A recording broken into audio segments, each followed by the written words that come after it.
അസ്സലാമു അലൈക്കും. ബിസ്മില്ലാഹി റഹ്മാനി റഹീം. അല്ലാഹുമ്മ സ്വല്ലി സ്വലാത്തൻ കാമില സല്ലിം സലാമൻ താമൻ അലാ സയ്യിദിന മുഹമ്മദിൻ അല്ലദീ തൻഹല്ലു ബിഹിൽ ഉഖദ് വ തൻഫരിജു ബിഹിൽ ഖുറബ് വ തുഖ്ലാ ബിഹിൽ ഹവായിജു വ തുനാലു ബിഹിർ റഗായിബു വ ഹുസ്നുൽ ഖവാതിമി വ യുസ്തസ്ഖൽ ഗമാമു ബിവജ്ഹിഹിൽ കരീമി അലാ ആലിഹി വ സഹ്ബിഹി ഫീ കുല്ലി ലംഹത്തിൻ വ നഫസിൻ ബിഅദദി കുല്ലി മഅലൂമിൻ ലക. ഇന്നത്തെ വീഡിയോയിലേക്ക് കടക്കാല്ലേ.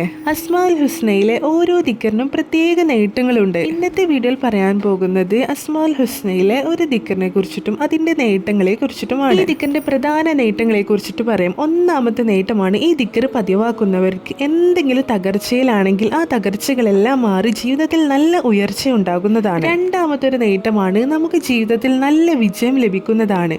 3, ശത്രുക്കളുടെ എല്ലാ കുതന്ത്രങ്ങളിൽ നിന്നും രക്ഷയാണ് ഈ ദിക്ർ പതിവാക്കുന്നത്. 4, ഈ ദിക്ർ ചൊല്ലുന്ന ആൾക്ക് അള്ളാഹു എല്ലാ അറിവിന്റെയും ജ്ഞാനത്തിന്റെയും കവാടങ്ങൾ തുറന്നു തരുന്നതാണ്. മാത്രമല്ല ഈ ദിക്ർ ചൊല്ലുന്നവരുടെ ഹൃദയം അള്ളാഹുവിന്റെ അറിവുകൾ കൊണ്ട് നിറയുന്നതാണ്. എല്ലാ ദിവസവും ളുഹർ നിസ്കാര ശേഷം 33 തവണയാണ് ഈ ദിക്ർ ചൊല്ലേണ്ടത്. ചൊല്ലാൻ പറ്റുന്നില്ലെങ്കിൽ നമുക്ക് കഴിയുന്നത്ര എണ്ണം ഈ ദിക്ർ ചൊല്ലാവുന്നതാണ്. പരിശുദ്ധ അസ്മാഉൽ ഹുസ്നയിലെ 20ാമത്തെ ഒരു ഇസ്മാണ് യാ അലീമു യാ അല്ലാഹ്. അർത്ഥം എല്ലാം അറിയുന്നവൻ എന്നാണ്. ഈ ദിക്റാണ് നാം എല്ലാ ദിവസവും ചൊല്ലേണ്ടത്. വളരെ വേഗത്തിൽ തന്നെ നമുക്ക് ചൊല്ലി തീർക്കാവുന്നതാണ്. യാ അലീമു യാ അല്ലാഹ് കുറഞ്ഞ സമയം മാത്രമല്ലേ വേണ്ടുള്ളൂ. എല്ലാവരും ചൊല്ലി നോക്കുക. വീഡിയോ നിങ്ങൾക്ക് ഉപകാരപ്പെട്ടെന്ന് വിശ്വസിക്കുന്നു. വീണ്ടും ഇതുപോലെയുള്ള നല്ല നല്ല അറിവുകളുമായി വീണ്ടും വരാട്ടോ. അതുവരേക്കും അസ്സലാമു അലൈക്കും.